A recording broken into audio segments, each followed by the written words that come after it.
The Dave Hooker Show. A presentation of Off the Hook Sports. Objective insight, expertise, top guests. Available on YouTube, Apple, Spotify, and the Off the Hook Sports app. Download now for free. Also available on offthehooksports.com. I compute and obey. Now to Dave Hooker. Ready. Loaded up. What a show. Which college football coach will have his breakout season in 2023? I guess it was Josh Heupel last season. Some might argue Sonny Dykes. They did all right at TCU. Also, how the Vols have fared against quarterbacks coming off new quarterbacks, coming off a 10-win season. June, a monstrous recruiting month for Tennessee, and might well shape Josh Heupel's future. I'm going to tell you why. Also, I'll give you a breakdown of Tennessee's visitors that were on campus over the weekend for the 865 Live event. And then we have some kickoff times, which is nice coming out of SEC spring meetings. Also hearing that the 8 or 9 permanent opponent, or the 8 or 9 conference schedule, is very much still up in the air. I kind of think that's gone backwards from what I'm hearing. So we'll dive into that tomorrow. They wanted to get it done by this week. I'm hearing them there might be a temporary situation, which sounds just incredibly NCAA-ish instead of SEC-ish. But let me go to Caleb. Caleb, how are you, sir? I'm good. Happy June 1st, Dave. Yes, absolutely. Happy June 1st to you. And it is a big month for Josh Heupel, and I want to get to that. By the way, Jermaine Copeland in the Celebrate 98 series will be up later today. And I thought that his son, Jermaine Copeland, a wide receiver for the 98 national championship team, was really, really good when Peyton Manning was there in 97, but turned into more of a blocking wide receiver, which is what they needed because that was a running football team in 98 to win a championship, and just loved his check the ego at the door. He didn't care. He caught all kinds of balls in 97 from Peyton Manning, and then the offense gets dialed down with T. Martin. He didn't care. So he changed his approach. I'm teasing it. It'll be on YouTube, but this is pretty cool. I'm just going to share this. So an intimidation block back in the day was the player had to be on their back, okay? Nowadays, they're a little looser with that because football is not as physical. An intimidation block might be knocking a guy back 3 or 4 yards. Everybody's different. It's like scorekeeping in Major League Baseball. But this is back in the day when you put a guy on their back. How many times as a receiver, do you think Jermaine Copeland got credited for an intimidation block against Florida in 1998? Guess. 4? Which would be good. Higher. Yeah, that would be very. Wow. 7? Too high? Higher, which would be great. What? 11? Which would be good for half a season. Higher. 15? Higher. Oh my gosh. 22? 22? 17. Oh 17 my gosh. Intimidation blocks. That is unbelievable. I mean, if I'm a receiver, I'm proud of that for the entire season. I'm good with that. But he did it in one game against Florida. We got TV times, kids. What the H? What the? What was he thinking? Release the hounds. The Dave Hooker Show. Keep cool. A presentation of offthehooksports.com. So what the H, brought to you today by Andy Mason, AndyMasonRealEstate.com. Andy Mason has the best prices and the best service in the biz. He'll take care of you. I'm about to call him as I'm about to make a move. AndyMasonRealEstate.com. Florida's a 7:00 game. What the H? I mean, I want that to be a 3:30 peach of a game. And Tennessee's holding up its end of the deal, but Florida is not. That tells me right then and there that ESPN doesn't think highly of Billy Napier. And don't be afraid to read too much into these TV times, okay? because they want their prime game on at 3:30, right, Caleb? Oh, exactly. Correct. They do. And it's CBS, because CBS is still carrying the prime games for one more year for Tennessee. Right. For the SEC, excuse me. So CBS went with what game instead?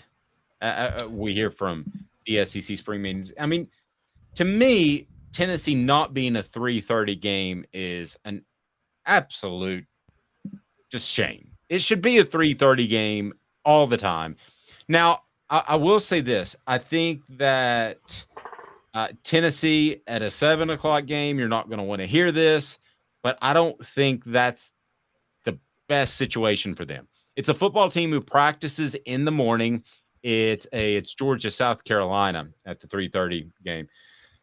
You know, it's funny, if not for that one South Carolina game, it's probably Tennessee, Florida. But nevertheless, I don't think this helps Tennessee. I don't think you like to be on the road in a hotel waiting for a kickoff time. I think that was evident at South Carolina. I think the opposite was evident when they played LSU at 11 Central. I don't think this 7 o'clock time is good for Tennessee. Doesn't mean that it's going to affect the point spread or my judgment of the game. But it's not good for Tennessee, and I would much prefer that be on the 3:30 game instead of Georgia, South Carolina. Thank you, D, from the message board. Yeah. 7 o'clock kickoff times always benefit the home team. Always, always, always. Noon kickoff times always benefit the road team. And I know Fred White would disagree because he would bring up that 99 loss to Arkansas where it was that 11 a.m. I think more than anything, that was just I think that neutralized it. Arkansas was not going to be lollygagging in that game after what happened the year before. And so that's a totally different story. Usually, though, that's how it typically works. You're right. I mean, these night games, that same day, Alabama plays South Florida at 3:30. ABC is carrying that game, funny enough. And I'm thinking, y'all couldn't have gotten Tennessee, Florida for that one? And no, you're right. It kind of leads you to believe, is there a lack of faith in Billy Napier? Is that going to creep into Tennessee? Are they going to relax a little bit too much for this Florida game? They shouldn't. You should never relax for Florida if you're Tennessee, if you know anything about history in this series. But yeah, I think a favored team on the road, the worst setting is to play a night game when you're a favored team on the road. Completely agree. I mean, you would rather that be noon and that sort of thing. But specifically talking to Cooper, and he's on the YouTube channel now, you know, he just said you would rather get up and get things done. I mean, noon's perfect, and especially on the road, then you're able to come back and you're able to have a meal, and if you win, enjoy the festivities and that sort of thing. But a 7 o'clock game is just terrible for any road team. But we do know this. The crowd will certainly be into it, whether it's 3:30 or 7 o'clock. That crowd is pretty raucous. Now, Florida can be taken out. I've seen that happen before, where they just disappear for 2 quarters at times. But they're going to be ready to play that game, and the fans will be ready because of the revenge factor as well. Yeah, and can we talk a little bit of history on this? Because for those who don't know, Tennessee, Florida made the SEC on CBS. Just for that game made it. And that's never going to be a thing again. We thought this would be the last year for it, but with it not happening and the SEC moving from CBS, I think there's something from 96. I wrote about this yesterday. It was in the CBS primetime game. It kicked off SEC on CBS from 98 to 2001. Those 4 years, the college football world stopped for that game. Yep. And it lived up to its billing, and it's sad that that's never going to happen. But Tennessee fans can take solace in the fact that even though Florida dominated towards the end, and it's barely a rivalry now, the last time they played on CBS, Tennessee got the win last year. Good history there. Jacob Warren says, what? What's up, everybody? This is Jacob Warren asking you to like, subscribe, and share. Dave needs this. He does. So go ahead and do that right now. And we'll have Cooper Mays giving you some tips as well coming up. I had an interesting recording session with him yesterday. Cooper is absolutely fantastic. Check it out on the YouTube page. Josiah-Jordan James will return to the Vols. How big of a boost is this, Caleb, in your mind? The Triple J back at the UT. This is huge for Tennessee. They have, and I wrote this yesterday, the most loaded team in the SEC now, basketball-wise. And they're constructed the way they've always needed to be constructed, which is to say their transfer, they got Chris Ledlum, Josiah-Jordan James returning. Those are going to be stretch four guys that play in the post. So Rick Barnes is going to play small ball. That is a huge, huge deal for Tennessee because I've been screaming at him to do that. I've been saying your defensive specialists need to play at the 4, and you need to have sharpshooters at the 2 and the 3. Your wing needs to be another sharpshooter with your 2. They are loaded with those. The only real question for Tennessee at this point is who's going to back up Zakai Ziegler at point guard when he comes back, because you don't really want Santiago Vescovi moving over into that role. So they need to find somebody. But Josiah-Jordan James back is incredible. And remember, guys, he battled injuries last year, but he's averaged over 10 points a game the last 2 years, despite being the defensive specialist. If he can have one healthy season and a full offseason and up his 3-point shooting to maybe 35%, I mean, there's low-key All-American potential with this guy. Remember, he was once a 5-star coming out. No, I think it's monstrous. Now, you think that Rick Barnes will shift his thinking to be more small ball, or does he have to do it because that's his roster?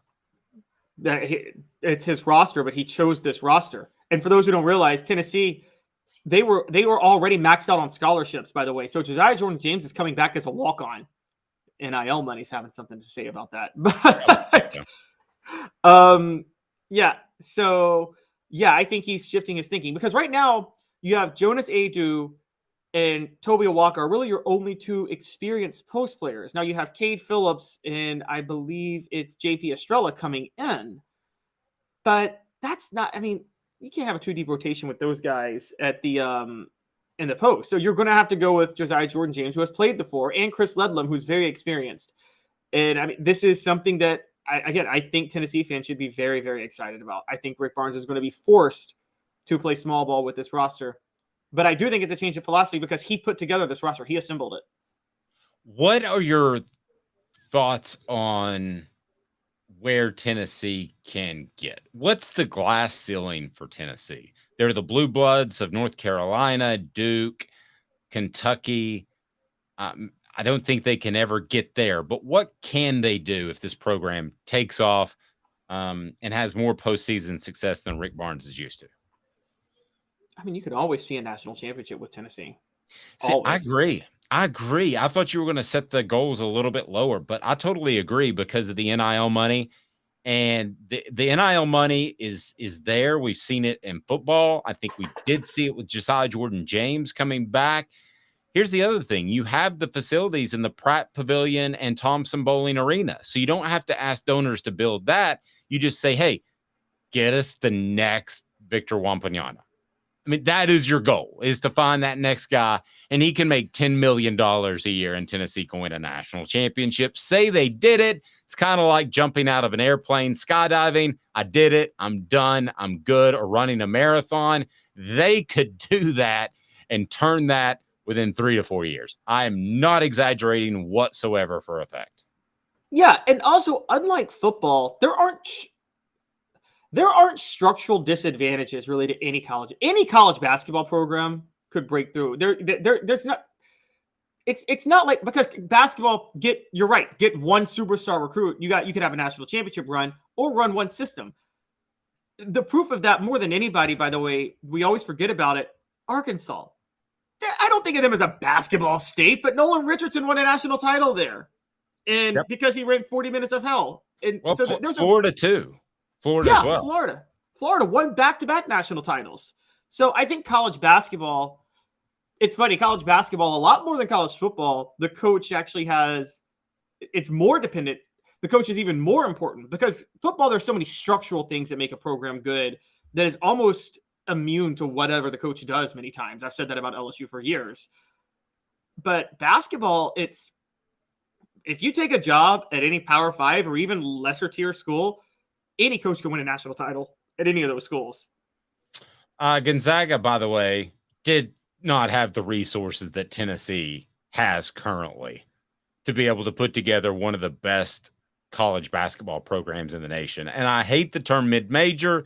There's no mid-majors anymore. If you spend the cash, it should all be based on that. If you're spending $25 million a year on basketball, you're not a mid-major. And I would guess that's somewhere around what Gonzaga is spending. Tennessee used to, back in the day, spend $10 million a year, $15 million a year, and they had a pretty good program. Take it to the next level. Go ahead and drop that cash out there.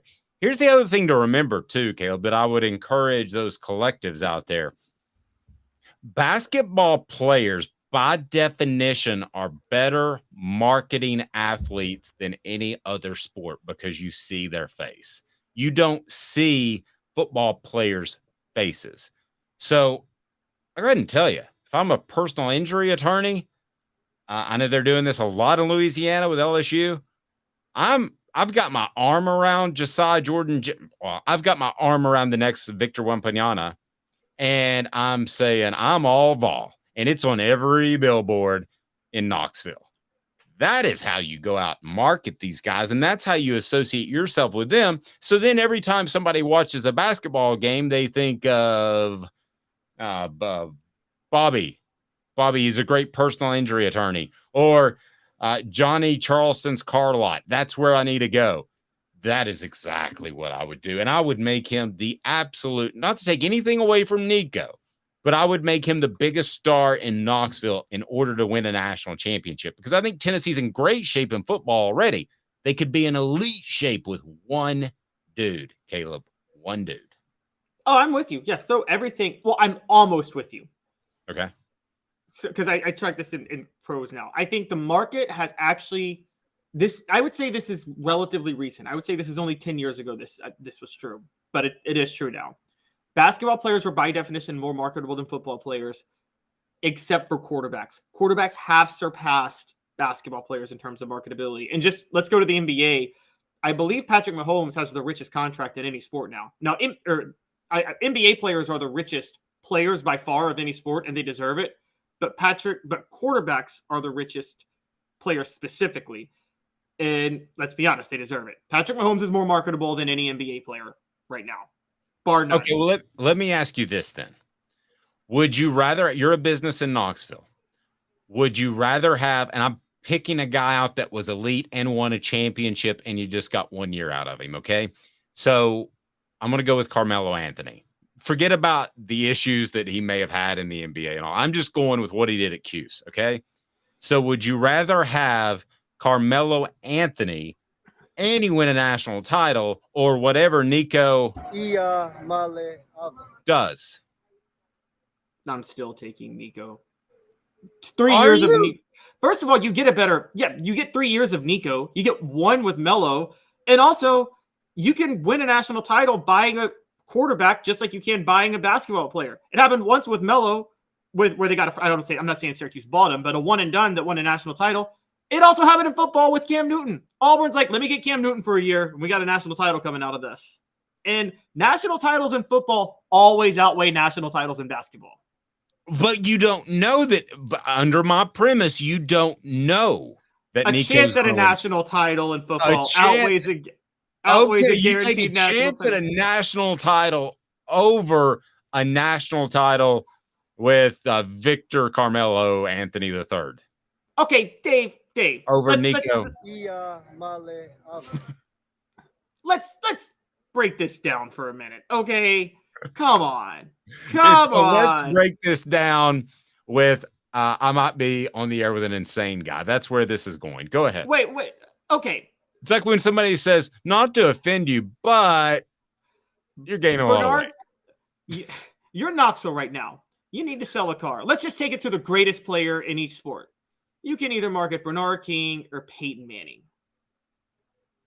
Who are you marketing?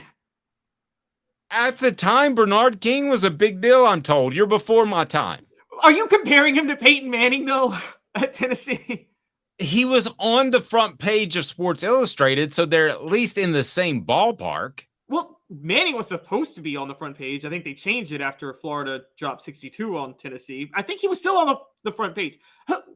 Come on, Dave. I got you in a corner. You're really going to go down this rabbit hole to say that Bernard King was more marketable than Peyton Manning? Okay. How about this? Would you take Bernard King over Casey Clausen? Casey Clausen was on the verge, but didn't win one. As a marketing voice of your company, both have impeccable characters, I guess. I didn't cover Bernard, but let's say that. See, that's unfair. Because it's not. Yes, it is. It's an unfair standard because you're taking the greatest player in Tennessee basketball history, bar none, who had a should have been Hall of Fame NBA career, would have been had he not gotten injured, versus a top 5 quarterback in Tennessee football history who didn't have an NFL career. And I mean, it's debatable where I would say he's in the 3 to 5 range. I mean, he's not top 2 in Tennessee football history as a quarterback. And if you do players in general, he may not even be top 10. So okay, so let me ask you, let's make it real clear. If Carmelo Anthony shows up on campus and wins a national title for the Vols, and that would therefore designate him as the best Tennessee basketball player of all time, right? Yes. I mean, he would be anyway. I mean, in his prime, he's better now than Houston, Ernie, and Bernie, and all that stuff, I think. Okay, so issues in the NBA withstanding. All right, so I'll give you him, that guy. I'll give you Vol Carmelo winning a national championship one year, or I'll give you what Peyton Manning did winning one SEC title. From a marketing perspective, Peyton Manning every single time. Every single time. Not even a question, bro. Probably largely depends on what you're marketing as well. A jeweler would rather have the fall leading into the holiday season, whereas maybe an HVAC dealer like City Heating and Air Conditioning would love to be on in March when the temperatures get higher. So I guess it depends. There's spring practice in March. Football is the engine. Football is the engine in a car. Basketball are the tires. Maybe. I don't know what basketball is. The turn signal? It's something like that. Okay, basketball's the turn signal. Football is the engine. That's rough. All right. So how has Tennessee done with a new quarterback coming off a 10-win season? I'm interested to see where Caleb Calhoun goes with that. And also, June, a monstrous recruiting weekend for month, I should say. And I'll give you where Tennessee stands on all the guys that were in over the weekend based off my sources. So stay tuned. We'll be back in 2 minutes. Lots of recruiting coming up and projecting Tennessee news from SEC spring meetings, but big time recruiting info that you'll want to hear next. Stay tuned. 2 minutes off the sports. Family has been creating jewelry since 1986. Each piece unique with a story all its own. I'm Rick Terry with Rick Terry Jewelry Designs. I'm a jeweler, and I want to be your jeweler. We're grateful that you chose us to be Knoxville's best jeweler. My family and staff look forward to serving you. So please come see us. Kingston Pike and Campbell Station Road in the heart of Farragut and downtown on Gay Street, right next to the Tennessee Theater. Hi, Mike Davis here with City Heating and Air, reminding you to always dare to compare. Our team provides quality local heating and air service, installation, and maintenance across East Tennessee. We use only the best equipment like American Standard heating and air conditioning for your residential, new construction, or commercial needs. Honesty, dependability, and customer satisfaction have been the cornerstones of our business since 1961. City Heat and Air. Dare to compare. With all that sun, sand, and salt water, the beach is a very relaxing place. Unless you wear contacts. Ow!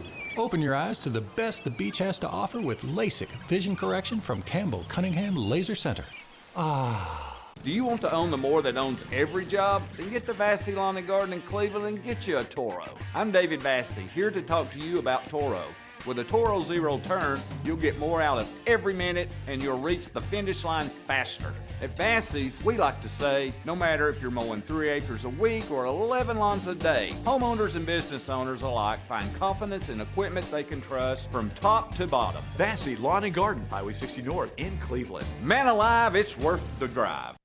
These mountains hold and defend a spirit far better than moonshine. A drink that holds flavor, that becomes necessity. A hard cider made and relished by folk who are as hearty as they are legend. A refreshment that can only be found in one place. With a taste that makes you say, give me 3 bottles of the good stuff. Tennessee Cider Company, where necessity can be found. Objective coverage. Hey, that's new. If we get caught, we're going to jail. The Dave Hooker Show, a presentation of Off the Hook Sports. YouTube, Apple, Spotify, and the free Off the Hook Sports app. I'm going to need to see some identification. Back to Dave Hooker. What do you think, Caleb Calhoun? You want to talk some recruiting? Let's roll. There's a lot going on. I've done my homework, so I want to bring it right here to you. Talking recruiting today, brought to you by Craft Treats. It is June the 1st, depending on when you're watching. This is an incredibly important month for Josh Heupel. I could make a strong argument that he would rather win June than beat Alabama or beat Georgia this upcoming season. Not saying I'd go that direction, but I could make the strong argument. Because you have a program right now that's dependent on 2 things. Well, a lot of things, but personnel-wise, 2 things. One is some of Jeremy Pruitt's players, prospects that are going to move on. The other is the transfer portal. Is that sustainable? Honestly, I don't know. I don't think it is, but I'm not sure. We are in a totally new age. It would be like me saying that quantum physics doesn't exist. I don't know. I don't know. Maybe it is sustainable. Maybe you get 5 or 6 key transfers every single year, but I think you'd rather do it the Alabama way where you bring guys up. I think you also, Alabama's perfect. They needed a running back. They got Jahmyr Gibbs. They're bringing guys up through the program and they keep that culture. I have real concern after the guys that, I've gotten to know, in particular Jacob and Cooper, but there are other leaders in this program. Milton would be one. Hooker would have been one as well. And I could go on and on and on. Trey Flowers is one. I've concern for Tennessee and Tennessee fans what happens when these guys move on, because they were brought up through the program. They seen the hard times and they wanted to take advantage of when things were better. But the next group might not have the same attitude. And you always have to wonder about team chemistry from year to year. I think it'll be great this year. But after that, I don't know. And you have this influx of transfers. June is a monstrous month. Caleb, you pointed it out yesterday. I wrote the column about it. It's on offthehooksports.com. You have got to win some Junes. And it starts right now. Because you have got to be ready now for the 2025 season. That's what you're thinking in recruiting. I don't think Tennessee got a major haul of elite contributors that are going to be ready this upcoming season. So, and I'm not just talking about the 2023 class. I'm talking 2022 as well. You got to up it. And Caleb, you can go in and you can recruit guys early and you can make them, you can make project players and all that. And that sounds good. And that works at UCF. But you got to go toe to toe and tell Nick Saban or Kirby Smart, I'm here to battle you. And I don't have to win every battle, but in particular with the area around Atlanta, you win 2 or 3 this year, then it could lead to a pipeline or at least a trickle of prospects coming out of the Atlanta area. And that is when Tennessee will be, air quotes, back. I agree with everything you said. This is the most important June of Josh Heupel's tenure at Tennessee. It's the most important month, maybe, of his entire tenure at Tennessee. It will define the program, because I'll go out and straight up say it. It's not sustainable, relying on the transfer portal. There have been reports that the market for NIL is stabilizing. I think it was the Wild West. A lot of businesses started throwing money, but what they're going to learn really fast, and you know this, Dave. We just talked about last segment throwing money at basketball players versus football. Football's a lot harder to project than basketball. So throwing money at these transfers or anything like that, it's really hard to know exactly if they're going to fit in, and they can't just keep doing that. So at some point, Josh Heupel's going to have to go the old school way of getting commitments, elite commitments. He has got Tennessee at a place right now, riding a wave of momentum after last year's 11-2 season to do that.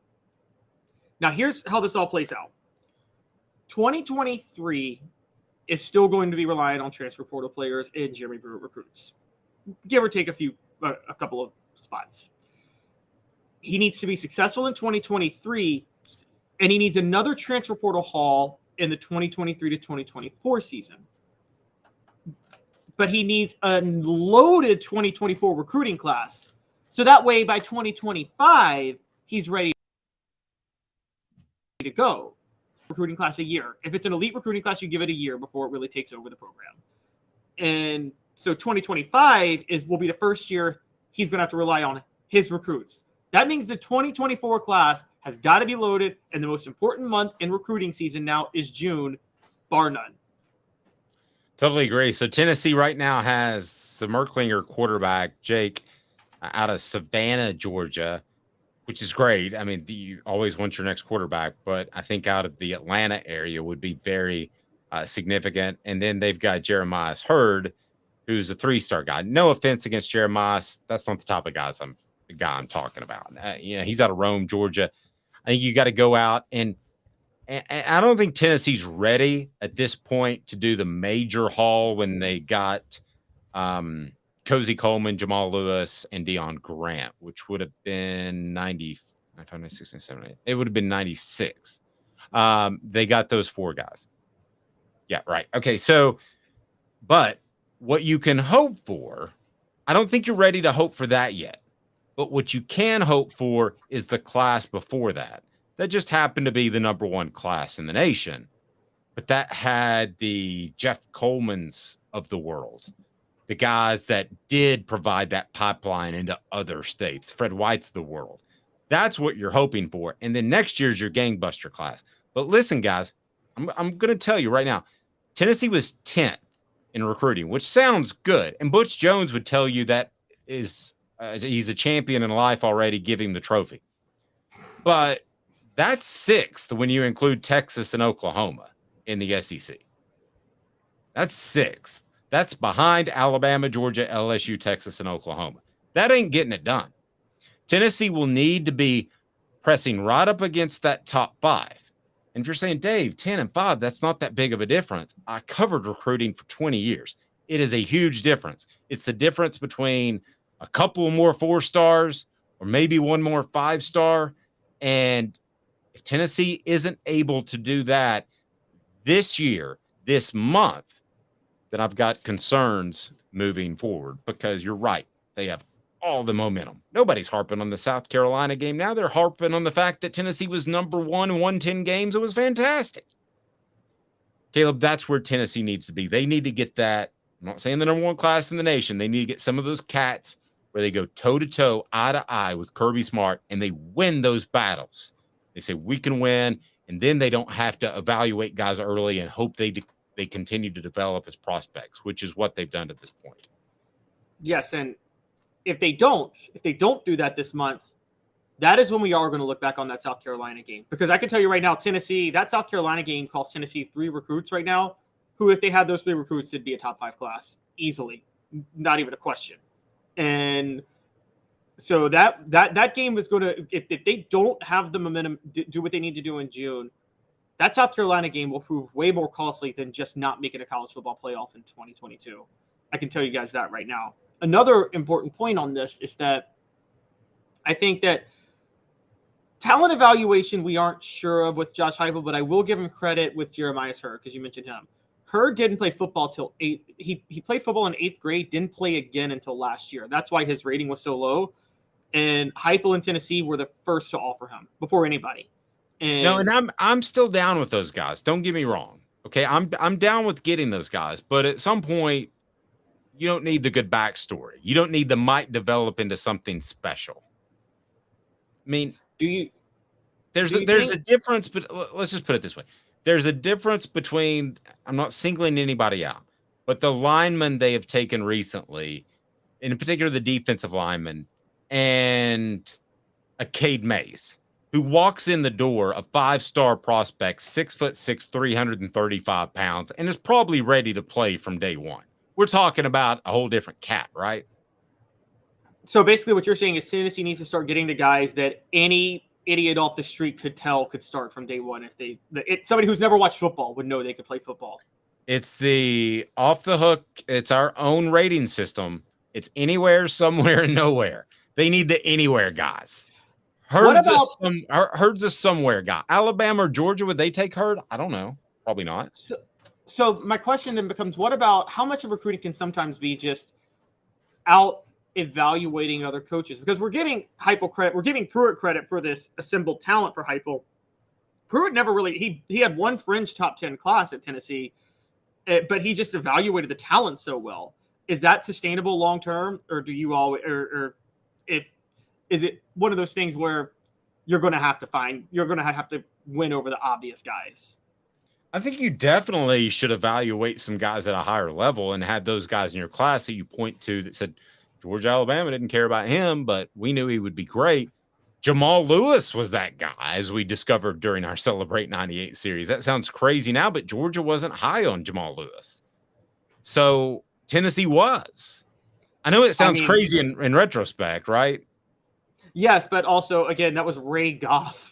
I agree, but Kirby Smart, everybody makes mistakes. So you've got to take advantage of those mistakes. So I'm not discounting early recruiting. I'm not discounting being a better talent evaluator, but you've got to win a third of your battles on head-to-head 4-star guys against Georgia, right? Right? Yeah, now, Travis says, I disagree. We aren't a prototypical team. Okay, and I'm glad you brought that point up, Travis, because Tennessee has several advantages.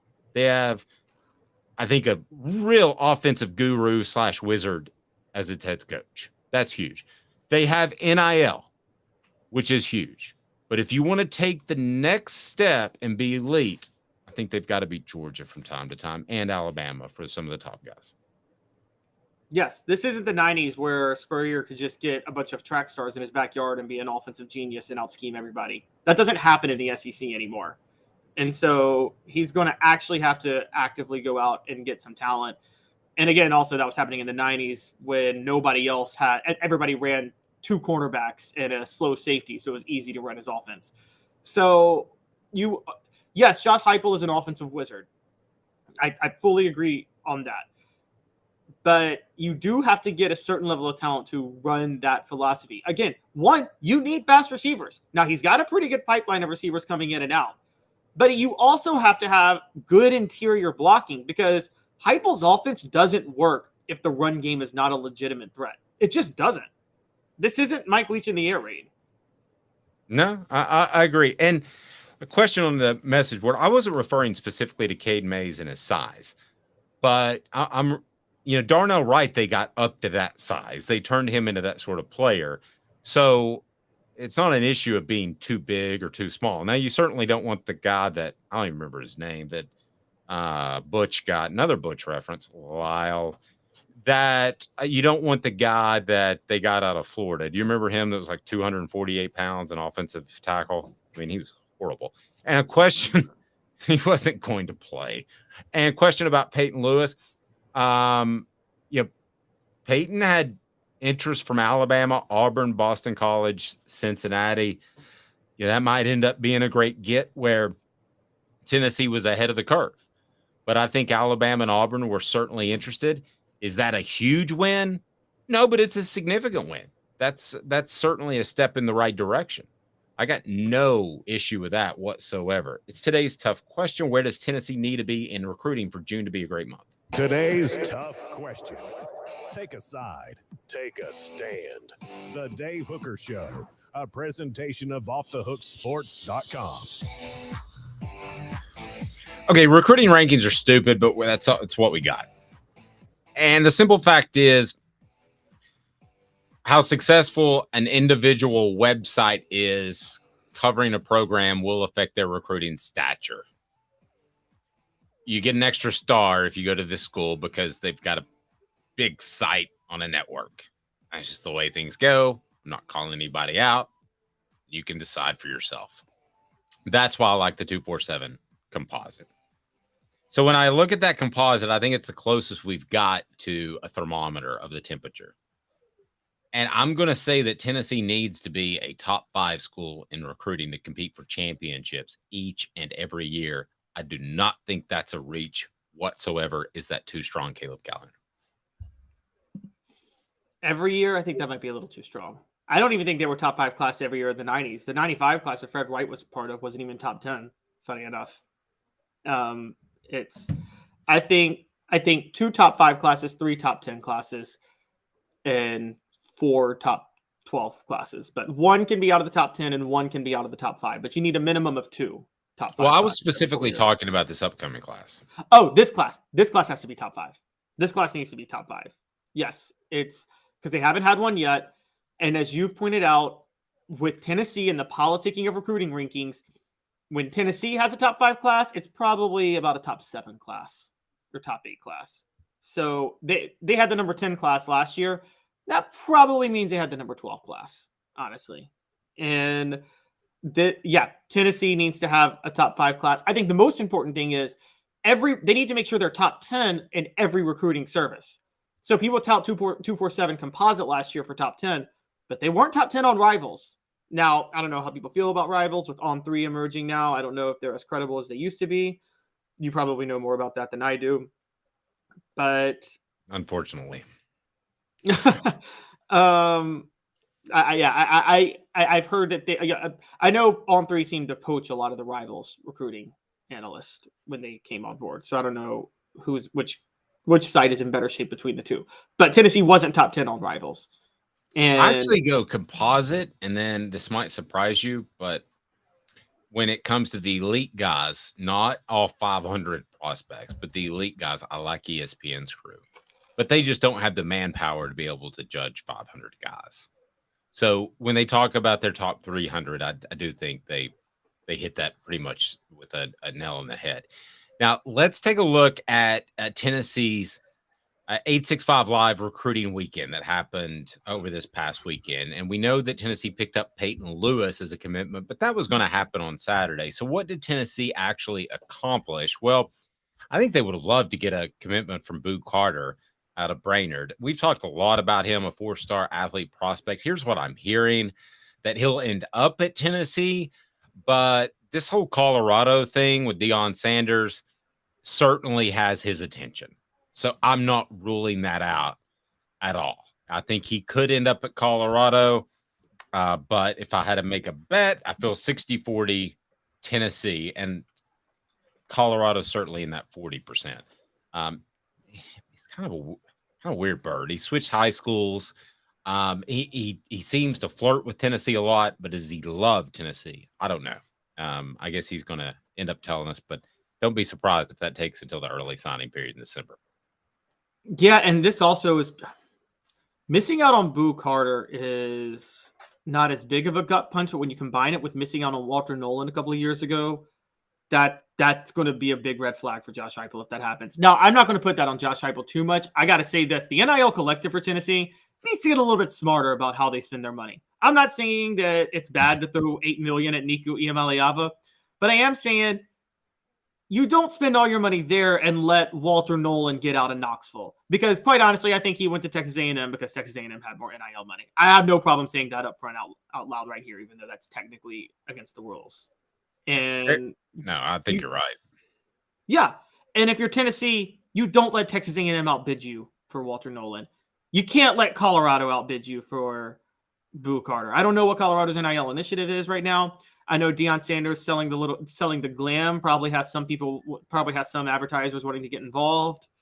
So I'm intrigued by that. But to the NIL collective, to Spire Sports, don't let these defensive stars get out of East Tennessee. Throw your money at them. Josh Heupel needs them. Yep, I agree. This list is brought to you by Craft Treats. Go to crafttreats.com, use the promo code off the hook, and you will get 20% off your purchase. Don't forget about the Chill Pills that has the CBD dog treats, will help with your pet's digestive issues, arthritis, and also anxiety. It's pretty awesome, the Chill Pills, but they've got non-CBD as well. Use the promo code off the hook. get 20% off. So the guy that everybody wants to hear about, and you're not going to have anything definitive on him anytime soon, is 5-star linebacker Sammy Brown, 6'2", 230 pounds, out of Jefferson High School. I think Tennessee has a shot, but ultimately it would be hard for me not to pick Georgia. Feel free to jump in if you got any thoughts on these as I run through them. I actually think I think Clemson's in the lead for Brown, so I think Tennessee should go all in, if anything, to make sure he doesn't end up at Clemson. For those who don't know, Clemson's a bigger threat. Clemson's success is a bigger threat to Tennessee than Georgia long term. Georgia's going to be Georgia; they're that good. But if Clemson's good, that ices out another recruiting area for Tennessee. Great point. Wide receiver Freddie DeBose, out of Smithson Valley in Spring Branch, Texas, coming off a torn ACL. This is one of those project guys. You know, you got an in on maybe an elite athlete because he had the ACL injury. Still a 4-star prospect. Tight end Amir Jackson, 4-star tight end from Portal, Georgia High School, not the Portal. He has already said he would return for a visit to Tennessee. I think Tennessee has a great shot at him. Florida and Miami are in it. Georgia, not so sure. Josh Petty, offensive tackle. Now, this is a 2025 prospect, 4-star offensive tackle out of Roswell, Georgia. This is the type of cat I'm talking about. Already interest from Auburn, and we know Hugh Freeze can recruit that area well. This is the type of cat I'm talking about because Georgia is going to come calling. He's a 2025. Tennessee's trying to get in early. This is the type of cat I'm talking about. So when Georgia comes down the line and they say, we're still Georgia, this is your home state, let's play ball, Tennessee can say, we're on you first, and we've got other 4-star guys already in your class. Caleb Calhoun's distant cousin, Daniel Calhoun, an offensive tackle from Marietta, Georgia, 6'6", 355 pounds, heavily pursued by Georgia, Texas, Alabama, and Auburn. This is the cat, other than Sammy Brown, that I'm talking about, that you got to get out of Georgia eventually. That's the type of cat. Aiden You're not Breland. getting him. Sorry. No, you're not getting Daniel Calhoun. No, you're not. Also, 355 ain't no way. Do you have an insight since he's your cousin? I do not have an insight, but looking at his size, if you were a 355-pound lineman, would you rather play in Georgia's offense or Tennessee's offense? You'd rather play in Georgia's offense. Right. That's the type of cat you want, whether it's this year, next year, another dude, or this dude. Aiden Breland is out of Santa Ana, California, 6'5", 290 pounds, 4-star defensive lineman. This is the guy where you flex your muscle because, hey, I'm Tennessee, and I've got the recruiting budget to go out to California and pull cats. And Nico certainly helps you. And Nico's from Modern Day, isn't he?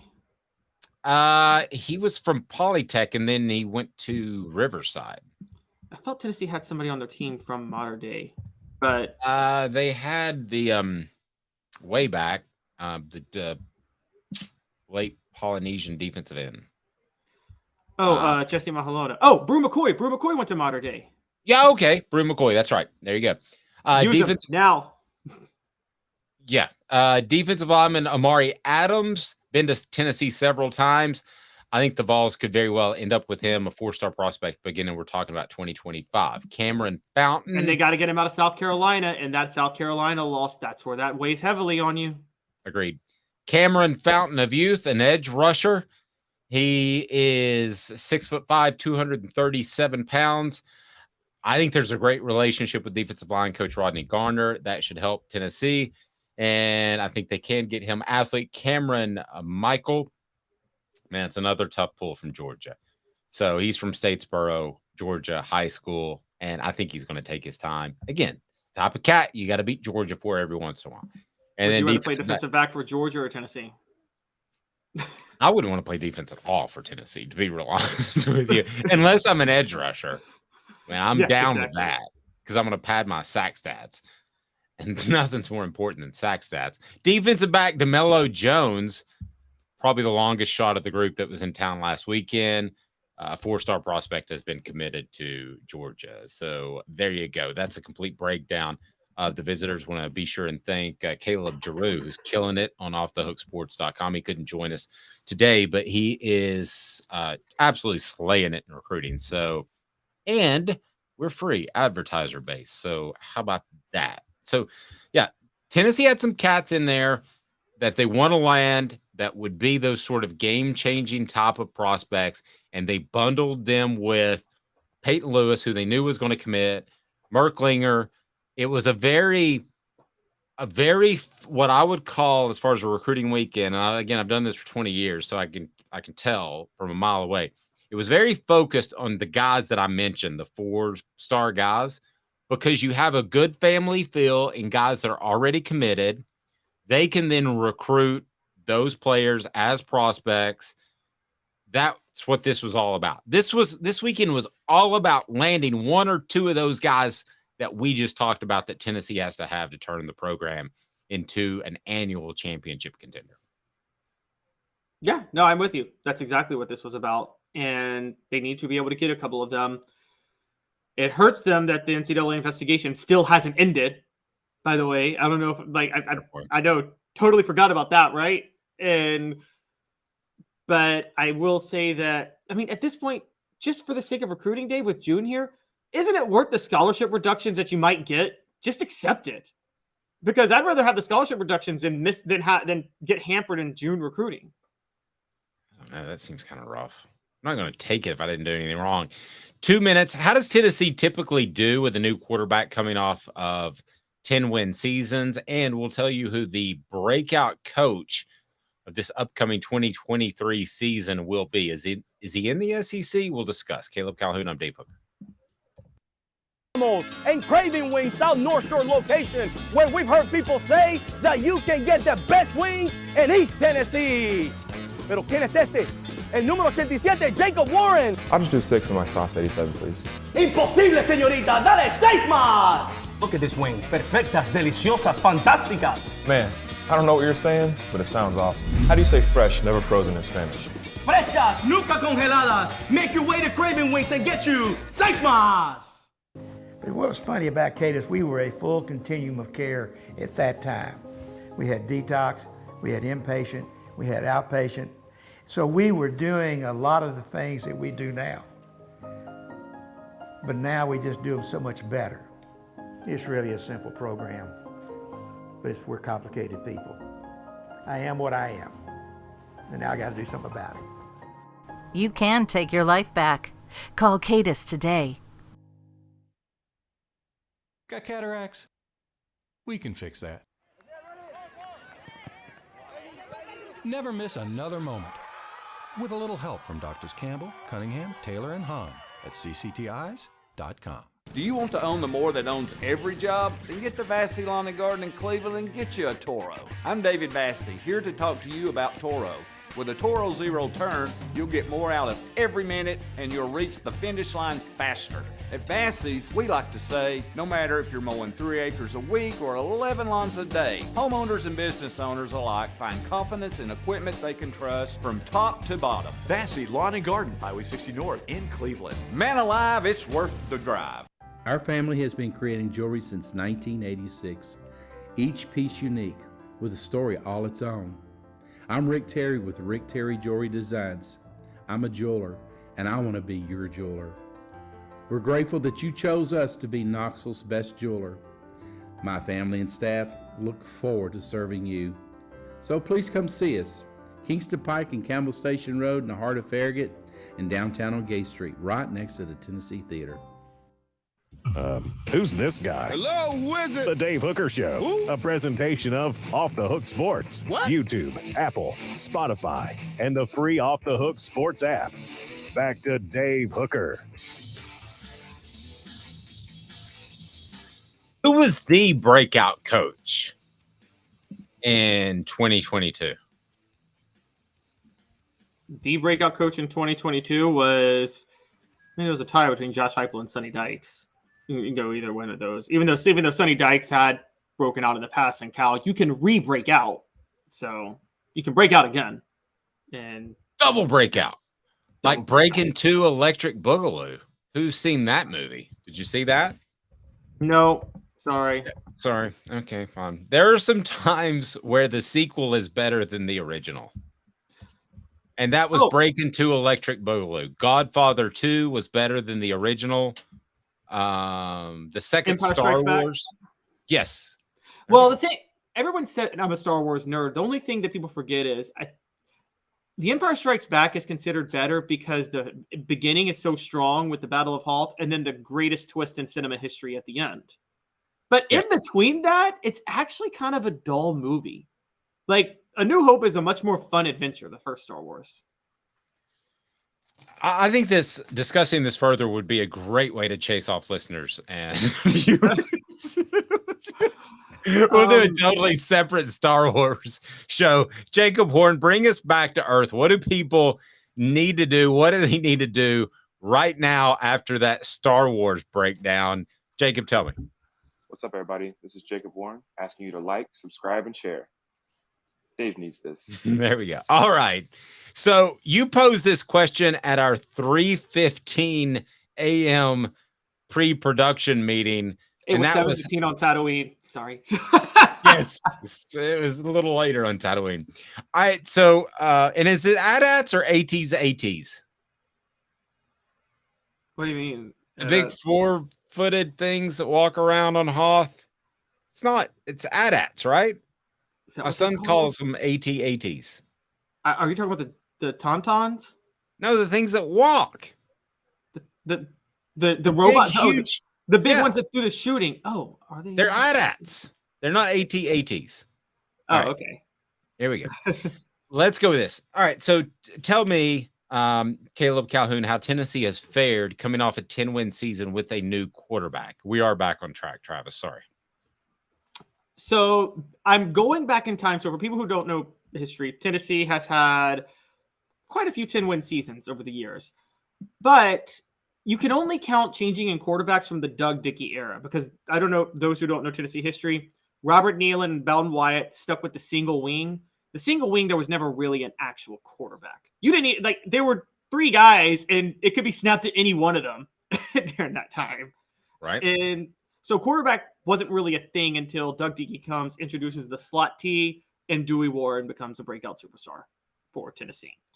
So going back to that time, Tennessee has had 5 10-win seasons in which they had to replace a quarterback the next year. The first was actually Bill Battle's first year, believe it or not. That would have been 1970.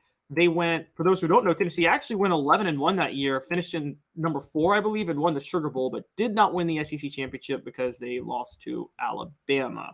Quarterback that year was Bobby Scott. I'm sure you know of him. I do. Followed Dewey Warren, won the SEC in '69. That was actually a very successful quarterback. The next year, sentences with, well, you know. So who's going to win Saturday? Well, you know, I think it'll be Tennessee. Go ahead. So how'd they do the year after Bobby Scott left? Well, they went 10-2 and finished in the top 10. Pretty good. Well, that year was 1971 when they did that. They had Condrich. That was another year where they had 10 wins, and then they had to replace their quarterback the next year, which was 72. In 71, Jim Maxwell was their quarterback. They were waiting for Condrich Holloway to start, who started in 1972. And how did they do after 71? They went 10-2 again in 1972. And then, as for people who know the history, Bill Battle started the taper off and got fired to make room for Johnny Majors. But so then we fast forward to 1997. Tennessee wins the SEC championship. They go 11-2. Then they have to replace Peyton Manning. Dave, how'd they do when they replaced Peyton Manning? I'm trying to remember. Okay, they won a national title. They did. There were a couple of close games if you want to nitpick. By the way, check out the Celebrate 98 series on our YouTube channel. Go ahead. Another one. 2003, they went 10-3 with Casey Clausen. They entered 2004 with CJ Leak, Brent Schaefer, Eric Ainge, and Rick Clausen. And guess what? They overachieved. They won the East that year and went 10-3 again. And that summer. That was still the period of Philip Fulmer can do no wrong. It was. And then it came crashing down the next year. All right. Crashing. And then so far, what I'm showing you is Tennessee does pretty good when they have to replace a quarterback from a 10-win season. But then there's just one more. You know, in 2007, they won the SEC East and went 10-4. And then 2008 happened. Yeah, and they fired their most legendary coach, one of the two most legendary coaches, definitely the most legendary coach in the modern era. So that went south quick. I don't think that's going to happen to Josh Heupel with Joe Milton this year. No, I don't think that's going to happen. I don't think you're going to have a God, what was that Auburn game that year? That might have been the worst game I ever watched. That 14-12 game. I don't think you're gonna remember that. And I don't think that's going to happen. But all right, yes. So Caleb stoking the optimism once again. He's already picked a national title for 2024. And now he's saying that Tennessee, is a close second place in the college football championship game. Is that what you're saying this year? Well, no, because they don't have Derek Dooley coaching them. So he would get That's the key. City Heating and Air Conditioning, cityheatandair.com. Integrity matters. Over 50 years of experience in East Tennessee. The temperatures are going to rise, and you need to make sure that you've got somebody that can say, hey, you just need a new part or coolant. You don't need an entirely new unit altogether. Well, that's where integrity matters. City Heating and Air, cityheatandair.com.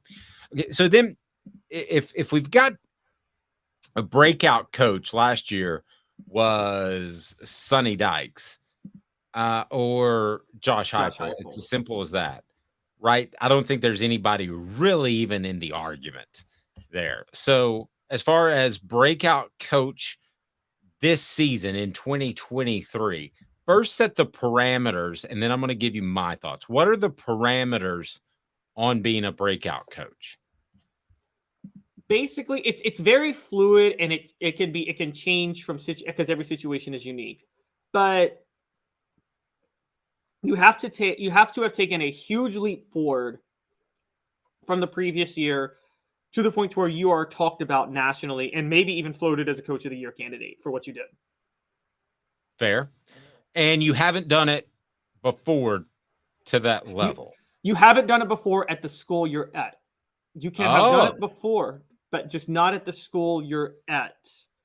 So, and also not be, well, I don't know. See, this is because Sonny Dykes, it's not like Sonny Dykes hadn't done this before. He hadn't done this well. I take that back. So yeah, I'll say or like Josh Heupel. Josh Heupel had gone undefeated at UCF, but then he went 11-2 it. How about this? You cannot have done it at the Power 5 level. Okay, let me give you this one too. Like Brian Kelly, for instance, to be a breakout coach this year, he would have to win the national title and go undefeated. Yes. I mean, I think we think right now that he's going to be a playoff contender even this year, but he would have to take a major step up. So here we go. It's 4 downs. I'm going to throw some names at you. You tell me if they will be your breakout coach. But first, you say Tony Elliott. Why Tony Elliott is your breakout coach? So Tony Elliott is, I think, one of the most underrated hires. I thought Tennessee actually, before I knew they were going to hire Josh Heupel, and I was wrong, but I thought Tony Elliott was a great guy for them to hire. For those who don't know, Clemson's offense didn't really take that next step to become a national title contender until Dabo Swinney promoted Tony Elliott. And Tennessee plays him the first game of the year. Virginia's not going to beat Tennessee. Tennessee is going to blow them out. But they've got James Madison, William and Mary, a rebuilding NC State, Georgia Tech, a very bad Virginia Tech. Virginia has the upper hand in that rivalry right now with Brent Pry. Boston College. I mean, I'm seeing 8 wins possibly on the schedule right now. And wow. Caleb bringing us back down to earth as Tennessee's going to face the greatest coach in the history of college football in the opener. He didn't say that. 4 downs now, brought to you by Campbell, Cunningham, Taylor, and On. 4 downs. 4 questions. 4 answers. The Dave Hooker Show. 4 downs. A presentation of offthehooksports.com. All right, I'm going to throw some names at you. And Caleb, you can tell me yay, nay, or doesn't qualify. How about that? Okay, so these would be breakout coaches this season. So let's get it rolling right now. First down, Billy Napier. Can he be a breakout coach in 2023? He can, but he won't be. Okay, so you're saying out of yay, nay, doesn't qualify, you're saying nay. Right. Okay, or you can say, give me some Tracy. That's crazy. All right, Shane Beamer. He would have to make the college football playoff after beating Tennessee and Clemson in November, that would define breakout to me because he's already kind of broken out as an above average to good coach, but he's not great. Can he have a breakout season as a great coach this year? He could, but he won't. I think he had a breakout month. He had a breakout November, and that's going to be the highest moment of his life as a coach. Not of his life, but of his coaching life. Of his life. Forget about having kids and stuff and getting married. South Carolina fans say, why don't you shut the hell up? All right, so Eli Drinkwitz, can he be a breakout player? That's crazy. You mean breakout coach? Breakout coach. Look, Oh, come on, Caleb.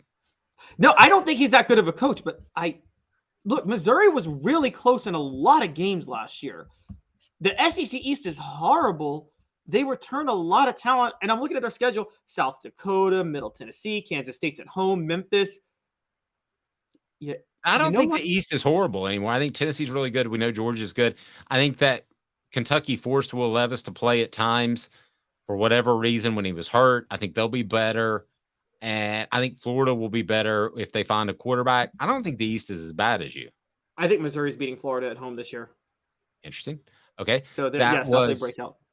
So Drinkwitz was third down.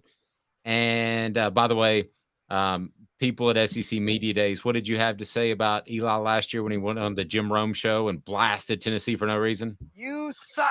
Oh, right. What about Hugh Freeze? That's my guy. Hugh Freeze, breakout player. Hey now. Breakout coach, you mean? Coach. No, because there's no way he's going to outdo his best season at Ole Miss this year. He's not. Like, he may do that in a couple of years, but he's not going to do it this year. So the only breaking out Hugh Freeze will do, he might have breakouts on his face out of the stress of trying to keep his women secret. Okay. I wonder if he looks at escorts the same way as players with the small ankles thing. Because he looks at all players with small ankles. Do you determine the potential of an escort based off their ankle size? That's a good question. I don't know. Yeah, I can't answer that, but I'm going to guess yes. Oh my God, I'm going back to Family Guy. You don't want like a escort with a big, huge ankles, do you? That's a I'm going back to Family Guy one time, and they made this joke of Bill Clinton was in town because he was judging a cankles contest. Oh wow. Travis does judge women by their ankles. My best friend in high school, his dad did that too. Okay. I'm not going with the big ankles, but I don't know that there's a difference between average ankles and small ankles. There's a difference in my eyesight, and it's because of Campbell, Cunningham, Taylor, and Hahn. Not wearing glasses or contacts anymore. They took care of my LASIK. Can also do your cataract procedure. It is absolutely fantastic. And they're local. Campbell, Cunningham, Taylor, and Hahn. Give me some other guys out there that could be breakout coaches in the 2023 season. And then I'll let Tracy Morgan and Hank Kingsley give you my take on whether or not they could be breakout coaches. Are you ready? Are you ready to not have your head explode? Yes, Jacob. What should we do? What's up, everybody? This is Jacob Warren asking you to like, subscribe, and share. Dave needs this. All right, let's go. I'm ready. I'm your huckleberry. What do you got? Give me a coach. Clark Lee at Vanderbilt. I'm seeing 6 wins this year. That's not, you can't break out of Vanderbilt. So you and I have different definitions. So I won't argue with you on that, but I just don't think you can have. If you win 6 games at Vanderbilt, you should be hired for a job anywhere because that's like one of the hardest things to do. James Franklin did that, and I think he beat my high school as one of the wins.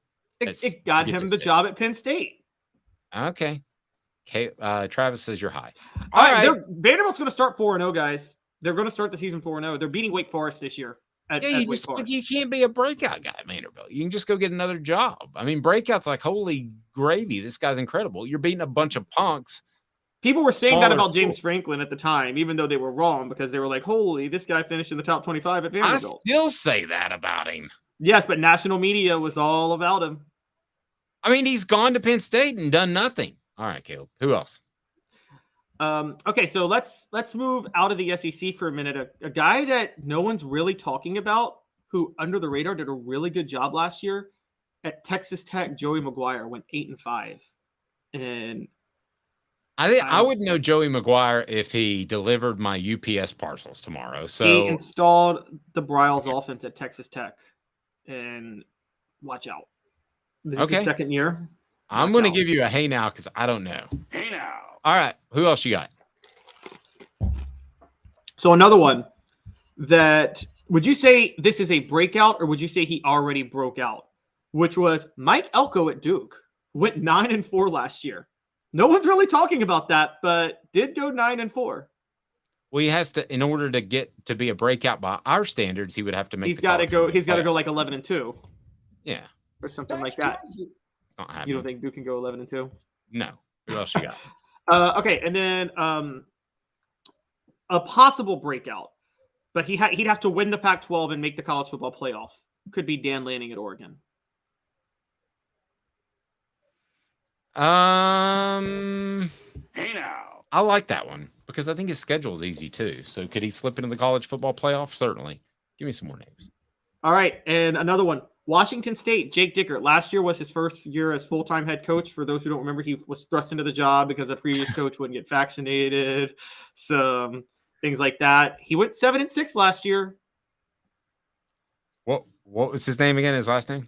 I don't want to. Jake Dickert. Hey now. Okay. Travis says Caleb scraping the bottom of the barrel. I tend to agree. Good luck. Wait. I did not say Brent Pry. I'm not screaming the bottom of the barrel. I didn't say Mario Cristobal, who still I think was the worst hire last year in football. I don't know how Mario Cristobal keeps getting jobs.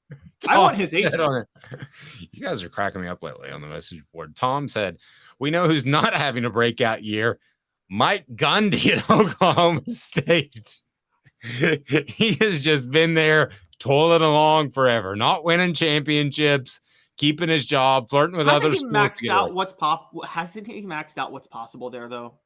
He's like, he got an NBA Supermax contract.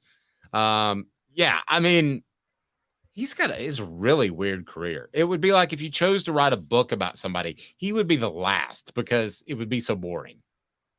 You've got the 40 thing, you've got the mullet. What else you got?